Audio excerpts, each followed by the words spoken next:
Hello friends, idli மாவில் குழி பணியாரம் செய்யலாம் வாங்க. பாருங்கள், நல்லா ப்ரௌன் கலராக பணியாரம் எல்லாம் நல்லா மெத்துன்னு இருக்குது பாருங்கள். வாங்க என்னோடய செய்முறையை பார்க்கலாம். அதுக்கு பணியாரத்துக்கு தேவையான அளவுக்கு இட்லி மாவு எடுத்துக்கோங்க. உங்கள் இனிப்புக்கு தகுந்த மாதிரி நாட்டு சர்க்கரை சேர்த்துக்குங்க. 2 ஏலக்காவை பொடி பண்ணி அதோடு சேர்த்து நல்லா மிக்ஸ் பண்ணுங்கள். மாவு நல்லா திக்காக இருக்கணும். நான் அரைக்கும் போதே பணியாரத்துக்காகவே திக்காக அரைச்சி எடுத்துக்கினேன். இப்போ தாளிப்பு கரண்டியை வச்சு 1 ஸ்பூன் நெய் விட்டு 1 ஸ்பூன் கடலைப்பருப்பு, 1 ஸ்பூன் உளுந்து, 10 முந்திரியை உடச்சி அதோடு சேர்த்து ப்ரௌன் ஆனோடனே பணியார மாவில் சேர்த்து கலக்கிக்குங்க. உங்களுக்கு வீட்டில் இட்லி மாவு லிக்யூடாக இருந்ததுன்னா நீங்கள் அந்த திக்னஸ்க்காக அரிசி மாவையோ கோதுமை மாவையோ சேர்த்துக்குங்க.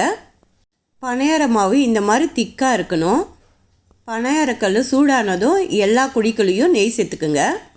அவ்வளவுதான். பணியார மாவு ஒவ்வொரு ஸ்பூனாக எடுத்து குழிக்குள்ளே விட வேண்டியது தான். எல்லா குழிக்குள்ளேயும் விட்டுட்டு கீழ்பாகம் வெந்த உடனே பொறுமையாக அப்படியே திருப்பி போட வேண்டியது தான். எல்லாத்தையும் அதே மாதிரி திருப்பி போட்டு ஒரு 30 செகண்ட் விட்டிங்கனாவே அடுத்த பாகமும் நல்லா வெந்துடும். பாருங்கள், நல்லா வெந்துடுச்சு. அவ்வளோதான், நம்ம பிளேட்டுக்கு மாற்ற வேண்டியது தான். சூடான சுவையான புசு புசுன்னு இனிப்பு குழி பணியாரம் ரெடி. ட்ரை பண்ணுங்கள் ஃப்ரெண்ட்ஸ்.